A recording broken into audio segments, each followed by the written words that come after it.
Queria colocar alguns pontos aí para a gente fazer algumas reflexões sobre o debate aqui. Estou achando bem interessante. Primeira coisa, e quando a gente escuta bem o Bruno, nós estamos aqui entre o real, o ideal e o real. O Bruno fez uma descrição muito interessante de como é que um plano diretor é constituído. Evidentemente que tem várias formas de construir plano diretor. Eu participei de alguns e tive o privilégio de construir o plano diretor de Sobral, a cidade do Ceará, que tem hoje quase 6 mil habitantes, ao lado do Fausto Nilo, poeta, cantor e compositor Fausto Nilo, que é um grande arquiteto e trabalha bem essa questão da necessidade do adensamento urbano para que você possa otimizar a questão da infraestrutura urbana. E eu fui muito disciplinado, inclusive tive o privilégio de fazer o plano e depois construir várias unidades de saúde, obedecendo o plano, trabalhando, inclusive, fui muito disciplinado nisso aí. Agora, nós estamos diante aqui também de algumas coisas que eu considero interessantes, que é o consenso do conceitual. Aqui, pelo que eu estou entendendo, não há nenhum dissenso conceitual. Não vi em nenhum momento o Ezequiel ser contra a infraestrutura urbana, essa questão toda. Mas nós estamos também diante de nós temos um consenso conceitual, todo mundo aqui defende moradia digna, tanto é que a nossa frente, o foco dela é moradia digna, né? Nós defendemos, inclusive eu como professor de saúde pública, entendo que a habitação é um determinante social em saúde importante, né? Lixo, saneamento básico, né? Aliás, há uma grande reflexão de um grande geógrafo, Yves Lacoste, que é um geógrafo francês, que ele começa um livro dele sobre geografia humana, perguntando quem contribuiu mais para a humanidade do ponto de vista da sua longevidade. Foi a engenharia ou foi a medicina, né? Evidentemente que as obras de engenharia contribuíram muito mais, né? A medicina vai atrás do que a engenharia faz. Talvez a reforma urbana de Paris foi a grande responsável por um conjunto de melhoras importantes. A reforma urbana do Rio de Janeiro, enfrentada por Oswaldo Cruz, a ferro e a fogo ali para fazer a grande reforma urbana do Rio de Janeiro, deu contribuições importantes do ponto de vista da qualidade de vida das pessoas. Agora, nós estamos também diante de um dissenso prático. Não dá também para eu chegar aqui e achar que uma portaria, que eu posso entrar na normose, né, na controlose federal, de eu fazer o controle daqui. Esse país tem 5.570 municípios. 4 mil municípios têm menos de 20 mil habitantes. Certo? Toda essa população precisa de moradia digna. Agora, eu não posso construir uma portaria que eu vou forçar uma realidade que é falsa. Pelo menos até onde eu estou entendendo. Ela é falsa. Porque ela coloca a necessidade de construção de infraestrutura urbana. Quem vai fazer? De onde é que vai sair o dinheiro? E o povo vai ser vítima disso? Então, eu acho que nós temos que fazer esse alinhamento. O que a portaria é extremamente autoritária, porque ela cria uma norma, ela cria um tempo, mas alienada. Ela está totalmente alienada da realidade. É uma portaria desconectada da realidade, na minha cabeça. Eu fico muito à vontade porque fui gestor do SUS 20 anos, fui gestor do Ministério da Saúde, e criamos muitas jurisprudências em várias áreas. Talvez, para mim, a mais importante foi ter criado mais médicos. Né? Quando nós dissemos que o Brasil precisa de mais médicos, o Conselho Federal de Medicina não precisa, precisa. Nós mostramos e em 2 precisa. Né? Nós chegamos a ter 11 mil médicos cubanos no Brasil. 11 mil médicos cubanos eram, sem dúvida nenhuma, 40 milhões de pessoas sem assistência para pré-natal, para puericultura, para hipertensão, para diabetes.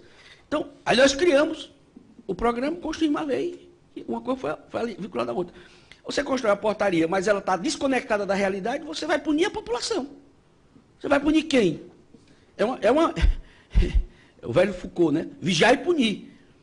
Eu estou vigiando e estou punindo. Eu estou vigiando, não pode construir, e estou punindo quem construir. E culpando a população, que é papel do Estado. Saneamento, água, pavimentação, é papel do Estado brasileiro. União, Estados e municípios. Então, nós temos que fazer, porque senão eu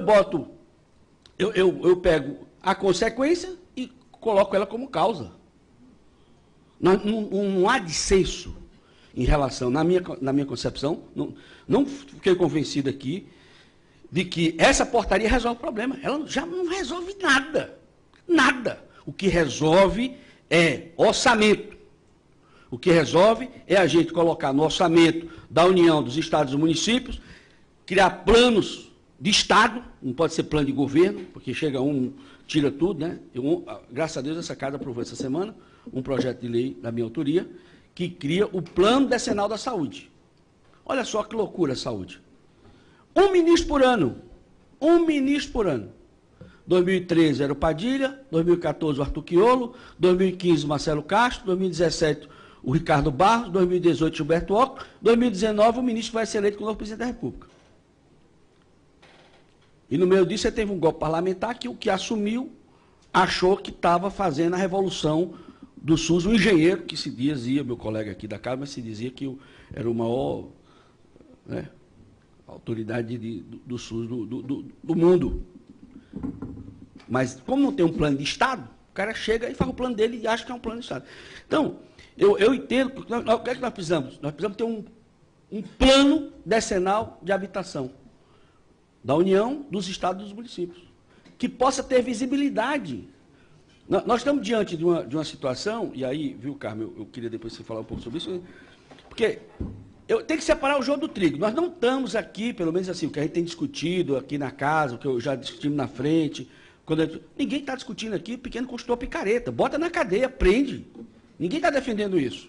Aí tem o direito do consumidor, que tem que ser, e punir claramente. Agora, você tem um segmento que construiu 2 milhões de habitações, o povo está morando lá. Eu acho que pode ser, eu acho que é estatisticamente desprezível frente aos problemas que possam ter, frente à quantidade de habitações que foram entregues, que no faixa 1 também tem, de várias ordens. Então, nós estamos diante de algo que tem que ser. Quem for picareta, bota na cadeia, prende, discute, ninguém discute. Agora, você não pode colocar uma portaria que cria uma norma e não define quem vai resolver o problema. E aí me preocupa muito esse debate, a Confederação Nacional de Municípios, isso é uma coisa que assim, nós precisamos discutir o papel da Confederação aqui em várias políticas públicas. Porque, na realidade, nós criamos no Brasil, com a Constituição de 88, um monstro de 2 cabeças. A União que arrecada tudo e, do ponto de vista de políticas públicas, não fazem quase nada. Os municípios que têm que fazer tudo e não arrecadam nada. Isso não bate nunca. Nós temos que reverter isso. E nós temos que construir planos decenais em lei. Plano decenal da educação, plano decenal da saúde, plano decenal de habitação, produzido nas casas legislativas, que sejam leis, e que possam ter segmentos, e que chegue vá dialogar com aquele plano que foi discutido. Porque quando você faz um plano, ele nasce com a participação da sociedade.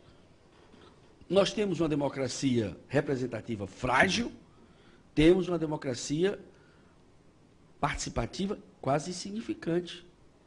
Né? Onde talvez a gente expresse mais a democracia participativa seja talvez no controle social do SUS e do SUAS, que tem os conselhos, que participam do debate e tal. Então, assim, a minha preocupação é assim, a gente queria sair dessa audiência com uma agenda. Nossa perspectiva é sair com a agenda. Eu estou convencido que só a portaria ser mantida para o dia 31/12/2018 não resolve o problema. E é um problema grave, porque o desinvestimento na área já começou agora.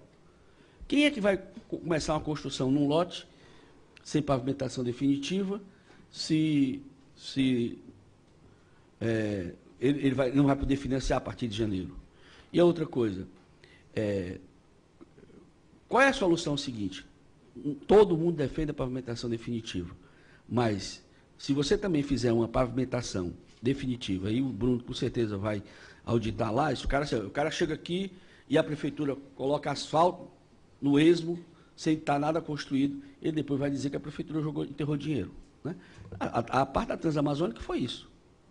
Aliás, parte da crise da Previdência Social hoje é que muito dinheiro da Seguridade Social desse país, na década de 70, foi enterrada, né, no momento que a gente estava vivendo o acúmulo, né, porque o setor previdenciário, principalmente a população jovem que estava entrando, teve acesso ao mercado de trabalho com o milagre econômico na década de 60 e 70, foi enterrada na Transamazônica, certo? Então, assim, eu acho que a minha preocupação é assim, como é que a gente constrói uma agenda que esse segmento, que representa 50% do Minha Casa Minha Vida, não paralise. E, ao mesmo tempo, como é que a gente constrói uma agenda que não prejudica os municípios, porque os municípios também vão se prejudicar, porque vai acumular déficit habitacional e a população, né, vai, e você vai ter um conjunto de problemas sociais que são fruto do déficit habitacional, né? E, ao mesmo tempo, ninguém está defendendo aqui que não tenha pavimentação definitiva, tem que ter. Agora, você não pode desconectar a parte de habitação, esse me parece que é o grande problema, da parte de infraestrutura urbana. Elas têm que andar junto. E tem que ter uma política. É preferível, talvez, você ter menos casa e, ao mesmo tempo, a quantidade de casa que você for financiando for junto. Agora, não dá para você colocar a infraestrutura urbana na conta do pequeno construtor, porque a casa vai ficar inviável. Você vai ter que fazer o rateio. Se você constrói uma casa de 150 mil reais e vai jogar 2 milhões para fazer a pavimentação, esses 2 milhões vai ter que vir para o valor da casa. Então, ela fica inviável do ponto de vista do financiamento. Então, tem algumas coisas assim, que eu acho que esse é o debate que a gente tem que fazer, de quem vai pagar a conta, de como é que vai ser feito, e a sociedade não seja prejudicada com isso. Não há, pelo menos assim, nenhuma discordância de que defendemos moradia digna, defendemos plano de diretor, desenvolvimento urbano, defendemos adensamento, mas a gente tem que entender que o adensamento também sai caro, porque muitas vezes você tem que verticalizar, e a verticalização não é uma coisa fácil de você fazer, principalmente em médias e pequenas cidades desse país, porque também nós temos muito espaço territorial, e aí nós temos que ter... O problema é que para onde você se vira, você não tem projeto, não tem plano, não tem política. É uma política pensada no esmo, no solto. Nós precisamos alinhar isso. Eu acho que esse é o desafio. Como fazer o alinhamento das políticas interfederativas no campo habitacional, associado com a infraestrutura urbana. Eu acho que esse é o desafio que está colocado aqui, pelo menos é o que eu estou entendendo, e eu acho que eu queria que a gente começasse a falar um pouco sobre isso. Adão.